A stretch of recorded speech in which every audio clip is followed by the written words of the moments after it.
Hi friends అందరికీ. మా చెల్లి 10th యానివర్సరీ అంటే మేము ఇద్దరం మాట్లాడుకొని ఆమె ఇంటి దగ్గరికి వెళ్ళాము. వెళ్ళే వరకు ఆమె ఇల్లు లాకేసి వెళ్ళిపోయింది, రెస్టారెంట్కి వెళ్ళిపోయిందంట. మేము వస్తామని ఆమెకు చెప్పలేదు కాబట్టి ఇంకా మేము బాల్కన్ల నుంచి ఉంటే ఒక డోర్ అట్లా వెళ్ళి లోపలికి వెళ్ళి వాళ్ళు లాక్ తీసే వరకు మేము సర్ప్రైజ్ ఇచ్చాము.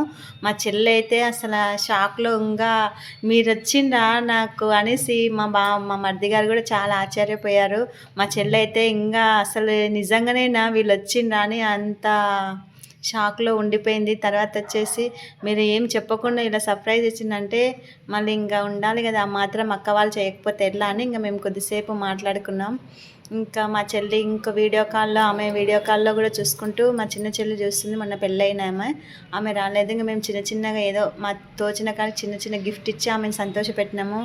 చాలా మంచిగా అనిపించింది. అక్క మీరు వస్తారు అనుకోలేదు అని అంటే, ఉండండి మేము ఇంకా కొంచెం రైస్ అవి చేస్తే తిని వెళ్ళిపోతారంటే ఇంకా మాకు చీకటి అవుతుందని మేము వచ్చేసినాం.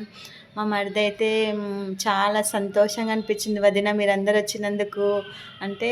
ఓకేలే ఏం కాదులే, ఇంకా మేము కాకపోతే ఇంకెవరు ఇస్తారు మీకు సర్ప్రైజులు అంటే, సర్లే ఎన్నో అనుకుంటాంలే అని అన్నాం. తర్వాత వచ్చేసి ఇంకా మా చెల్లికి అయితే మా మరిది గారు చిన్న గిఫ్ట్ ఇచ్చిండు, వాచి.